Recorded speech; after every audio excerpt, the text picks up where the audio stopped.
pipiliin kita na ikaw ang makasama ko kahit na medyo nahihirapan ako, medyo naiinis ako, medyo pasaway ka, but I'd rather choose you other than ibang tao, 'di ba? Dahil doon ka masaya. I'd rather magtiis kahit hindi mo ako masyadong pinapansin, tinatarayan mo ko, 'di ba? Ikaw pa rin ang mamahalin ko, 'di ba? Oh, yun. I'd rather, 'di ba? Nako, happy midweek Wednesday ka vibes. Ayan na, midday na rin. Oo. Kamusta ka naman diyan? Kamusta naman? Mukhang may sabihin daw man libre. Mukhang may bumabagabag sa letter center natin today, ha? Isang unfinished business. Nako, bakit? Isang regret na sana ay nagawa niya bago nahuli ang lahat. Napaisip ka ba bigla ka vibes? Yung hindi mo nagawa na sana nasabi ko, sana ginawa ko to. I'm sure napadaan tayo sa lahat ng regrets. 'Di ba? Yung minsan simpleng nalimutan mo lang magpaalam, magsabi ng I love you. Bago ka umalis ng bahay ay para bang incomplete na yung araw mo. Yung may kulang sa'yo kaya nakalimutan mong ibilin. For sure may guilt feeling ka na the whole day ka vibes. Paano na lang kung pangmatagalan na yung paglayo sa'yo ng taong mahal mo. Tapos ang matagal mong kinikimkim ay hindi mo na rin or hindi mo pa rin masabi. Marami ako may kilala kong ganyan yung kinikimkim niya lang. Hindi niya masabi-sabi na mahal niya yung tao. Oo, hanggang patingin-tingin na lang, pasulyap-sulyap na lang, 'di ba? Nako, meron akong kilalang ganyan. Ikaw ba ka vibes na experience mo rin yan? Dami kong kilalang ganyan eh. Padala-padala na lang. Hanggang ganun na lang nagagawa. 'Di ba? Hindi niya makalimot. Pero, ayan, ako, mahina ang loob kasi na magsabi. Sabi naman niya, masaya na siya sa pagganon. Diba? Minsan kasi may mga taong ganon eh. Yung nagbibigay ka na lang ng love, bigay ka na lang ng bigay, masaya ka na doon. Oo, hayaan mo na kahit hindi ka minamahal. Kahit natatarayan ka. Sige lang, mahal mo eh, diba? Ganon lang naman, diba? Taas ang kamay na mga natotorpi dyan. Meron na akong isa. Ay, dalawa na pala silang nakita ko. Nagtaas ng kamay, Diyos. Oo, yung mga kalalakihan talaga. But I feel you ka vibes ha. Pero hindi lang naman sa kalalakihan yan eh. Applicable. Applicable din yan kahit sa mga babae kung minsan, 'di ba? At although syempre kayo mga ang nanliligaw at kami namang mga babae naghihintay lang. Pero syempre kung pwede lang magsabi rin kami, 'di ba? Kaso sa society kasi parang hindi tanggap pa noon ang mga babae ang magsasabi or magpaparamdam ng kanilang nararamdaman or manliligaw. Pero sa panahon ngayon, ka-vibes, okay bang mag-first move ang mga babae? Okay? 'Di ba? Ano sa tingin mo? Paano kung gusto mo siya at nakikita mo naman na gusto ka talaga niya pero napapansin mo na nahihiya siyang magsabi sa iyo, 'di ba? Medyo shy type. Unahan mo na ba? Sa tingin ko kasi doon lugi yung mga babae kasi kami mga babae nag-aantay lang naman kami. 'Di ba? Nag-aantay lang kami kung liligawan kami. Pero pag hindi kami niligawan kahit gustong-gusto namin yung lalaki, ano mangyayari? Nga kami. 'Di ba? So nasa lalaki pa rin ang first move talaga. Pero sa tingin mo ba ka vibes ngayon? Okay bang mag-first move na ang mga babae? Kahit ramdam mo? Okay na? Kahit pagramdam nyo, di ba, na may gusto sa inyo, okay na sila mag-first move. Well, welcome to Love Me, Kathy G. Ka-Vibes. Siyempre, kasama nyo na naman po ang guidance nyo sa usaping pag-ibig. Of course, ako, Kathy G. All the way hanggang 3:00 po tayo. Again, magkakasama-sama, Ka-Vibes, para mamroblema ng problema ng may problema. At nakakakilig ang ating love letter ang ating letter for today. Kikiligin ng mga inlababo, ang mga pasulyap-sulyap at mga patingin-tingin lang na pinipigilan ng sarili. Dahil nga kahit in love, walang magawa. Kahit tinatarayan na, mahal pa rin nila. Kaya ka-vibes, kapit lang at tuloy lamang po ang tugtugan dito sa Love Me, Kathy G sa 92.3 FM Radio Manila, your favorite music radio, ka-vibes. Love Me. 92.3 FM Radio Manila, your favorite music radio, ka-vibes. Ever since the world began, Survivor, kamusta ka naman? Ka-vibes ngayong midweek Wednesday. Oo, matindi ang sikat ng araw, matindi ang init ng panahon ngayon, 'di ba? Paiba-iba talaga ang panahon And then pagdating po ng hapon, biglang bubuhos ang malakas na ulan. Kaya naman bubuhos din ang init ng ulo ng mga biglang mababasa at hindi ready. Kaya kung ikaw hindi pa nakakaalis, may chance ka pa sa mga panghapon na magdala ng mga payong or kung ano man na pwede mong panangga sa ulan. Ayan, ka-vibes. Actually, pwede na rin naman kahit yung payong naman. Umulan, umaraw, talagang gamit na gamit naman natin yan ka-vibes. Sa panahon ngayon, okay ba na mag-first move ang mga babae? Nako ito yung matagal nang pinagdedebatihan Siyempre for some, ayaw nila dahil parang hindi, nakakailang no? Parang pagbabae, parang, teka muna, pakabilis naman itong babaeng to. Parang ang hindi tanggap sa society. 'Di ba? Pag dapat kasi lagi lalaki. Lalaki ang nagpo-first move. Pero yun nga katulad kanina si DJ Kim, sabi niya sa panahon po ngayon, panahon namin parang okay na mag-first move din yung mga babae kung if you can napi-feel mo naman na parehas kayo ng nararamdaman 'di ba? Magpapakipot pa ba, Kati G? Hindi na. Oo, aaminin ko na rin kung ano yung nararamdaman ko. But not directly naman na para ikaw na mismo yung manliligaw. Although 'di ba meron nga iba ngayon, ang ginagawa nila sila na mismo kahit proposal, sila na yung nagpo-propose. Ayaw mo mag-propose sa akin, pues ako na magpo-propose sa iyo. Atat na. Oo, gusto na magpakasal. Oy, nako ha, sa mga nakakaisip, magpakasal. Siyempre, hindi naman natin kayo tinatakot. But then, isipin nyo maigi yung papasukin nyo. It's another stage of your life and another responsibility. Siyempre, kapag ikaw ay may asawa na talagang responsibilidad mo na ang iyong asawa, ang iyong partner, lalo na kapag kayo nagkaroon ng pamilya. So, iisipin mo kung ikaw ba talaga ang gagawa ng first move. Ikaw ba ka-vibes, nagawa mo na ba yun? Ikaw ba nag-first move? Kamusta naman sa mga ka-vibes po natin? Sige, habang ikaw dyan ay nag-iisip, kamusta sa mga ka-vibes po nating driver? Naku po, kakamot na naman po ng ulo dahil bukas, June 26, nakaschedule po yung second tranche ng pagtataas po, yung adjustment sa presyo po ng petrolyo, 'di ba? Sabi nga di ba dapat 5 piso yan para naman yung hindi mga nakapagpagas nung Lunes, eto po, humabol na kayo. You still have the chance today na magpagas dahil bukas another additional na naman po na price hike sa presyo ng petrolyo. Ano ba? Bakit ba ang taas-taas? Siyempre, yun nga po, apektado rin tayo na nangyayari pong war, kaguluhan dyan po sa Iran at Israel. So let's pray pa rin. Patuloy po din tayo magdasal dahil po sa mga kababayan din natin na apektado. Hindi lang po yung mga kababayan natin, lahat po. Siyempre, na mga nandun sa bansang Israel at Iran. Ayan. World peace ang kailangan natin, ka-vibes. Kaya naman para po tayo magkaroon ng katahimikan, para tayo ay alam mo yung masyado na magulo mga nangyayari sa paligid natin, tumutok ka na lang dito sa amin, siyempre sa Love Me Kathy G, para ikaw ay ma-relax, ka-vibes. Dahil susunod na po ang ating letter coming from L, dito lang sa 92.3 FM Radio Manila, your favorite music radio, ka-vibes. Love Me, Kathy G. Pag marami kang pagpipilian, 'di ba?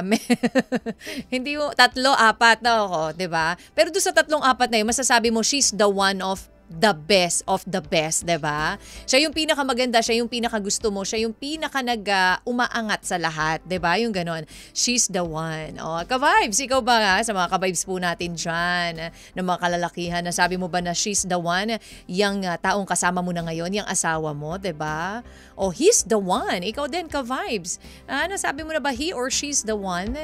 Oo, kasi kung minsan, 'di ba, sa dami ng mga nakikilala natin, sa dami ng mga naka-encounter natin, 'di ba? Minsan hindi natin alam na ito na ba yung taong 'to? Siya na ba yung para sa akin? Siya na ba itinakda para sa akin? Siya na ba itinadhana para sa akin? And then eventually masasabi mo na kapag yun na nga, she or he's the one talaga. Sa panahon ngayon, okay lang ba na mag-first move ang mga babae? Yan po ang ating Kathy G Ask, ka-vibes. At syempre, abangan nyo na po ang ating letter for today coming from L. Si L, ano nga ba ang kanyang isinulat sa atin? Nag-first move kaya ang ating letter sender or nag-antay pa? Katulad ng ibang mga kababaihan na tayo mga kababaihan, 'di ba, nag-aantay lang naman tayo naligawan tayo, pero kung minsan dekada na ilang nakakaantay mo, tumatanda ka na, wala pa ring dumarating Well, darating talaga sa point na makakaramdam tayo ng, alam mo yun, something sa isang tao na hindi natin mapaliwanag. Parang gusto nating sabihin, hindi ko alam, Kathy G, kung nahuhulog na ba ako sa kanya. Am I fallen for him or her? Abangan niyo po ang ating letter for today coming from L after this beautiful song from Terry Desario. Fallen. Dito lang yan sa your favorite music radio. Sa programang Love Me Kathy G. Ang ibabahagi kong kwento ay tungkol sa pag-iibigan na nagsimula sa pagkakainisan at sungitan. Ako po si L, hindi ko tunay na pangalan, mula Muntinlupa City. Ako po ay isang wedding coordinator at dahil sa trabaho kong ito, Kathy, marami na akong nasaksihan na pag-iibigan na nauwi sa kasalan. At sa trabaho ko rin na ito, Kathy, nakilala ko si Miko. Tahimik at isang simpleng lalaki. Matipuno pero maamo ang mukha. Kabaliktaran ko naman ang personalidad na yan dahil ako ay masiyahin, diretso magsalita at istrikto pagdating sa trabaho. Una pa lang, Kathy, hindi na talaga kami magkasundo ni Miko at sobrang metikuloso ko pagdating sa trabahong ibinibigay, kaya hanggat maaari ayoko ng may mali. Kaya naman madalas kaming mapansin ang aming mga katrabaho na parang aso't pusa na nag-aaway. Dahil sa madalas naming pagbabangayan ni Miko, minsan ay kinakantsawan na kami ng aming mga katrabaho na may chemistry daw kami ni Miko, kahit hindi kami magkasundo. Dahil nagsunod-sunod ang event namin, napapadalas na rin na magkasama kami ni Miko. Kaya madalas ay gigil ako kasi naman hindi ko na alam, Kathy, kung sinasadya ba niya ito para mabuwisit ako sa kanya. Pero hindi ko na lang masyado iniintindi kasi hindi naman yun ang priority ko. Mas prioridad ko ang masatisfy ang mga client ko. Pero Kathy, kahit pasunod-sunod ang aming mga events, hindi pa rin naman sumasapat ang kinikita ko bilang isang breadwinner. Kaya may plano rin ako to work abroad. To look for a greener pasture, sabi nga nila. Isang gabi matapos ang event namin, naiwan pa kami ni Miko sa aming headquarters. May mga kailangan pa kasing kaming tapusin na deliverables, Kathy. Nag-e-edit si Miko ng mga wedding footages na kinunan namin. Bago kasi namin ibigay sa kliyente ang mga pictures, kailangan ko munang ma-check lahat ng ito para makasigurong walang aberya. Nagpunta ako sa editing bay para silipin ang ginagawa ni Miko. Wala siya sa area niya nang pumunta ako pero nandoon ang kanyang laptop. Nakailam na ako sa laptop niya pagtingin ko sa laptop ni Miko. Habang hinahanap ko ang folder na nakapangalan sa aming kliyente, may nadaanan ng mata ko. Isang folder na nakapangalan sa akin.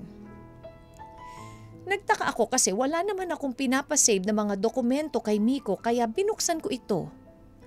Laking gulat ko, Kathy, nang makita ko ang mga behind the scenes photos and videos ko. Una pa nga inakala ko na baka aksidenteng nakunan lang ang mga ito. Pero nang siyasatin kong maigi, puro ako lang ang laman ng folder sa laptop ni Miko. May nakangiti, tumatawa at may mga kuha rin ako na abalang-abala sa trabaho. Medyo natakot ako, Kathy, kasi palaisipan sa akin kung bakit isinisave ni Miko ang mga larawan ko gayong hindi naman kami closed. Dahil very straightforward akong magsalita, Kathy, tinanong ko si Miko kung ano ang ibig sabihin ng mga larawan ko sa kanyang laptop. Nanahimik sandali si Miko, pero hindi kalaunan ay umamin na siya sa akin na matagal na pala niya akong nagugustuhan. Kaya naman palihim daw niya akong kinukunan sa kanyang kamera. Hindi niya ito maamin sa akin, Kathy, dahil natatakot daw siya na baka hindi ko naman siya gusto at lumayo lang ako sa kanya. Dahil nga magkaiba kami ng interes at personality kaya hindi na niya sinubukan na magtapat ng kanyang tunay na nararamdaman. Kwento pa ni Miko, sa mga lihim na kuha niya sa kanyang kamera, doon lang daw niya na ilalabas ang kanyang tunay na nararamdaman. Dahil sa mga sinambit ni Miko, parang gumaan ang loob ko sa kanya. Mas napalapit kami sa isa't isa. Hindi naman ako nagkamali, Kathy, kasi mas nakilala ko si Miko. Bihira na rin kaming magbangayan, madalas pa nga kaming sabay na kumakain at sabay na umuwi pagkatapos ng aming trabaho. Hanggang sa isang araw, may email na nagpabago ng lahat. Oo, Kathy, nakatanggap ako ng email mula sa aking magiging employer abroad. Natanggap kasi ako bilang isang senior event director sa isang malaking kumpanya sa Singapore. Kinabukasan matapos kong matanggap ang email sa akin, nagpaalam na ako sa aking mga katrabaho. Huling event ko na rin na makakasama si Miko matapos ang aming trabaho, sabay kaming umuwi ni Miko. Tahimik lang ito, walang kibo, pero ramdam na ramdam ko, Kathy, ang lungkot sa mga mata ni Miko. Alam kong gusto niya akong pigilan na umalis pero hindi lang niya ito mailabas dahil kaya ko naman gagawin ito ay para sa aming pamilya. Sa mismong araw ng flight ko, nakatanggap ako ng text from Miko. Sabi niya hindi daw siya magpapaalam ng personal dahil malulungkot lang siya kapag nakita niya akong umalis. Hindi ko na ito sinagot, Kathy. Pero masaya ako na umalis hindi dahil iiwan ko si Miko, kundi dahil alam ko na sa pag-alis ko ay mabibigyang kasagutan ang matagal niya nang inaasam-asam. Nag-post ako, Kathy, sa page namin ng 2-minute video kung dati ay kinukunan ako ni Miko ng palihim sa kanyang camera. Ngayon ay ako naman ang may mga kuha na mga masasaya at importanteng moments namin. Sa huli, may mensahe akong babalik ako. Muli akong nakatanggap ng mensahe galing kay Miko at sinabi niyang hihintayin kita. Umalis man ako ng bansa, Kathy, hindi naman ako nagsisisi na nakilala ko si Miko. May panghihinayang lang ng kaunti na sana'y mas naging masaya kami kung nagsabi rin ako ng nararamdaman ko para kay Miko ng mas maaga. Hanggang dito na lamang, Kathy, at maraming salamat sa pagbasa ng aking liham. God bless you all and more power to your station. Nagpapasalamat,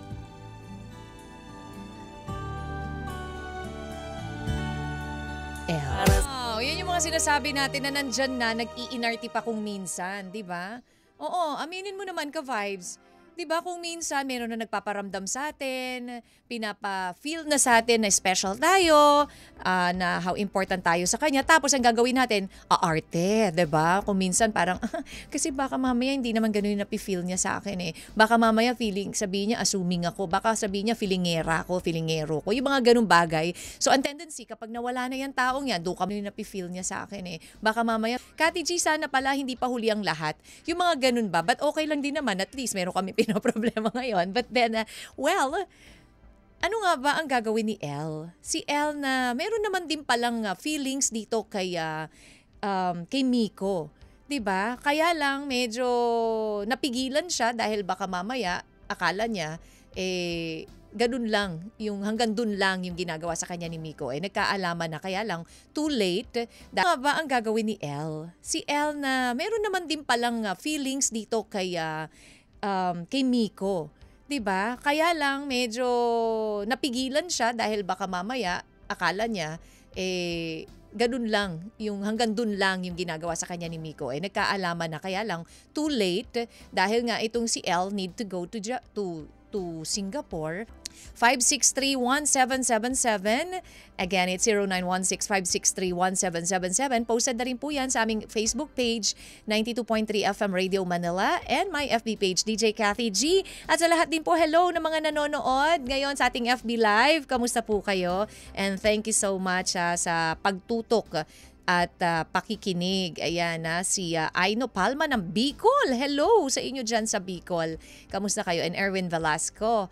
At ka-vibes, ayun, alam mo kung minsan talaga, andyan 'di ba? Pero pinipigilan natin. Pero may moment naman talaga sa buhay natin na parang hindi mo rin mapigilan na ma-in love sa isang tao. Lalo na kapag yung taong yun, ang bait sa'yo. Lalo na kung yung taong yun, maganda yung pinapakita sa'yo. Lalo na kung yung mga hinahanap mo sa isang tao, nakikita mo sa kanya. 'Di ba? Parang you can't help falling in love, ka-vibes. Payuhan po natin si Elle. Ka-vibes. Ang nasabi nitong si Miko dito kay Elle or si Elle to Miko. Ayan. Kasi nga naman, 'di ba? Hindi alam ni Elle na meron palang lihim na pagtingin sa kanya si Miko. Ito namang si Miko, natorpe dahil nahiya siya. Inisip niya, baka mamaya, hindi naman ako din magustuhan nitong ni Elle. Yung pala, parehas lang sila. Parehas lang sila nag-aantayan, parehas lang sila ng may gusto sa isa't isa, pero too late for Miko dahil nga itong si Elle ay pupunta na ng ibang bansa. Pero hindi pa naman sabihin nating huling-huli na talaga ang biyahe dahil pwede pa naman kahit naman nasa malayo basta't na at least nasabi nila sa isa't isa yung mahal nila. Alam niyo ba ka-vibes ate mo ng Kathy G, sa panahon ngayon, okay ba na mag-first move ang mga babae na? Kasi nga dito sa ating letter ayaw mag-first move nitong si Elle dahil nga baka mamaya magkaiba sila ng gusto. Magkaiba sila ng nararamdaman talaga. Mga ka-vibes, ayon po sa ilang mga online dating site, lumalabas na 2.5 times more likely maging successful ang online dating kapag babae ang unang nagsisend ng message. Sa isa pang survey, lumalabas na 95% ng kalalakihan ay mas gusto na nag-i-initiate ang mga kababaihan sa relasyon. Diba? Ayan at lumalabas nga 'di ba usually kapag din sa pakikipagkilala, 'di ba ang sabi nga nila dapat yung girl ang first one na mag-o-offer ng kanyang kamay for shake hands para hindi mapaya, 'di ba? At least kasi ang mga kalalakihan hindi nila ito-turn down. Not unless ang mga lalaki kapag unang nakipagkamay yan, pwedeng i-turn down ng babae. So yung mga babae talaga ang dapat nag-i-initiate with in terms of yung pakikipagkilala or pakikipag-shake hands. 'di ba? Nako, eto po muna ang ating mga payo para sa ating letter sender na si Elle. Ano nga ba masasabi mo kung ikaw ang nasa sitwasyon ng ating sender? Ano ba mga reaksyon nyo? Hello muna kay Edna Makawas. Ayan sa mga nanonood po sa atin sa FB Live sila Gloria King Michano, William Mortel. Buti pa siya, iba na talaga ang planet Earth, no? First move wins sa ligawan stage. Malay mo naman, William, 'di ba? Dati sa modern era, pwede rin naman na babae na ang manligaw sa mga kalalakyan tulad namin para at least malaman namin na may pag-asa ba kami or wala. Na kung meron, edi go. Kung wala, edi wala. At least nasabi mo yung dapat na nasabi mo doon sa mahal mo. Tama naman. Ayan. Thank you, William Mortel. And Erwin, sabi niya, absent man ako, Kathy G, sa live stream, ay present pa rin ako sa pakikinig sa radyo. Wow. Thank you, Erwin Velasco, habang nag-aayos ng bagong warehouse dito sa Plaridel, Bulacan. Kamusta po kayo dyan sa Plaridel, Bulacan? And shout out naman, thank you Erwin, si UB Express Service Biyaheng Concepcion, Ayala. Tune in sa Love Me Kathy G, thank you. At sa lahat po ng mga nakikinig, ayan, thank you so much, Gloria Kimishano. Sabi ni Larry Serma, good afternoon Kathy G, for me, mas okay pa din yung lalaki ang gagawa ng first move. Kung girl kasi ang gagawa ng first move, parang ang dating desperate ka 'di ba? Yung iba kasi syempre masyado pang conservative or hindi pa nila medyo tanggap yung ganun na parang bakit babae ang mauuna? 'Di ba? Parang nakakahiya naman. Sabi ni Miss Mayet de Guzman Ponce, naman nowadays, it's no longer issue sino nag-first move. What importante is kung makakasundo mo ang effort mo sa pag-first move and yun, ganun lang po yun. Ayan. And live happily ever after. Thank you, Miss Mayet. Oo nga naman, di ba? Ngayon, hindi na importante kung sino mag-first move Kung gusto mo, di sige, sabihin mo, paramdam mo. Pero kontra, sabi ni Darwin Rosel, hindi awkward po sa part bilang lalaki. Kapag yung nagpa-first move ba, yung babae sa inyo, ka-vibes, lalo na sa mga kalalakihan, okay ba sa inyo? Okay ba yon o awkward? Anong take mo dyan, ka-vibes? Ano ba masasabi mo dyan? Hello also to Farges Real. Good afternoon to you. At Miss Altesa Sino Cruz. Sa lahat pa rin po ng mga nakatutok, ka-vibes ikaw, okay lang ba sa panahon ngayon na babae na ang mag-first move? 0916-563-1777. Payuhan pa rin po natin ang ating letter sender na si Elle. Ano po masasabi niyo sa kanyang letter? And hulaan niyo na po ang ating title for today for a chance to win 500 pesos, ka-vibes. Tuloy lamang tayo sa tugtugan dito sa Love Me, Kathy G sa 92.3 FM Radio Manila, your favorite music radio. Ka-vibes. 92. Bye-bye. Living on a jet plane, ka-vibes. 92.3 FM Radio Manila. And of course, ito na po sa ating pagtatapos ng ating programa ngayong araw po ng Miyerkules. Ka-vibes dito sa programang Love Me, Kathy G. Ayan at again, to wrap up ang ating pong letter ngayong araw na ito na binasa ay istorya ng isang babae na hindi niya alam na yung palang lalaki na kanyang kinaasaran, lagi niya nakakaaway, ay may something pala sa kanya. Sabi nga nila, the more you hate, the more you love. O, di ba? At ganun nga ang nangyari dito dahil itong dalawang ito, nagkasama sa trabaho bilang wedding coordinator, ay simpleng merong nararamdaman sa isa't isa, simpleng nag-i-stalk sa isa't isa, pero hindi nila pinakita, hindi nila itinago nila until dumating ang time na kailangan ng iparamdam. Pero too late na nung naiparamdam nitong si Miko dito kay Elle, dahil si Elle ay paalis na po papunta ng ibang bansa para i-pursue yung kanyang pangarap na maging event director doon.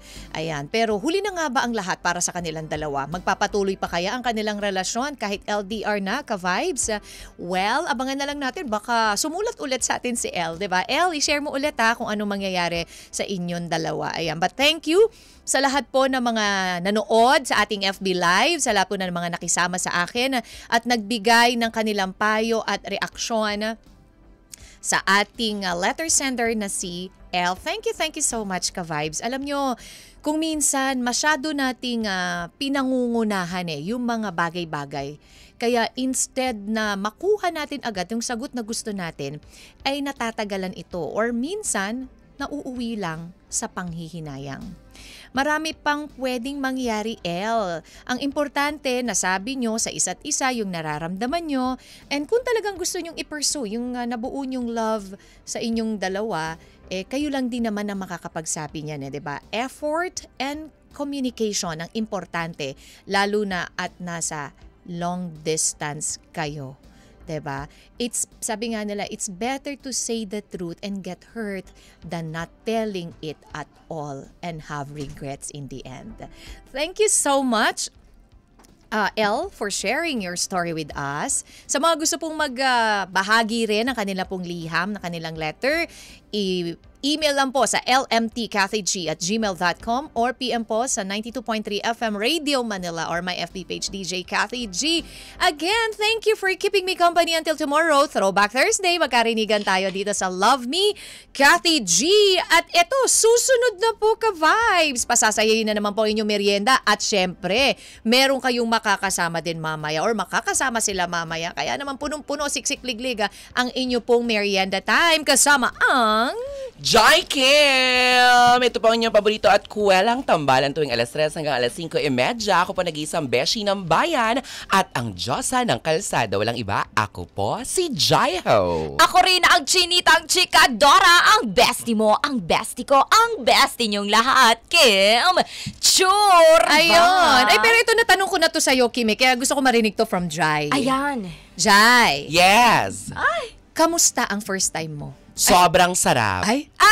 Yes, as in sobrang sarap talaga. Yung parang yung pakiramdam na hindi ko ma-explain at hindi ako makapaniwala na pwede palang mangyari yun. Oh, ma-in love. Hindi. Ay, ano? Yung makapunta ako sa ibang bansa. Ay, oo naman. Posibleng-posible yun. Hindi kasi syempre, 'di ba, parang at a very young age, parang I never expected na yung edad ko nung time na yon, makakalipad na ako sa ibang bansa. Parang dati, ang pagkakaalam ko lang, aminin niyo, maraming ganito, 'di ba, na parang ang feeling po natin, mga ka-vibes, pag may passport po tayo, meron na po tayong valid ID. 'Di ba yun naman talaga? Actually, ginagawang ID din Correct. kasi yun Oo, eh. super duper valid ID siya. Pero I never expected. Siguro nung parang mga 20 ako, 20 years old or 21, nakalipad kagad ako for ang una naman, madalas na napupuntahan Anong talaga. una? Hong Kong. Yes. Yes. Yun Totoo yung una naman. mong pupuntahan talaga. Tapos parang syempre, may pakiramdam ka na yung feeling na parang nasa isang earth ka naman. Wow, earth arte. Wow. Nasa isang mundo ka, pero parang syempre dahil lumipad ka ng eroplano, tapos parang,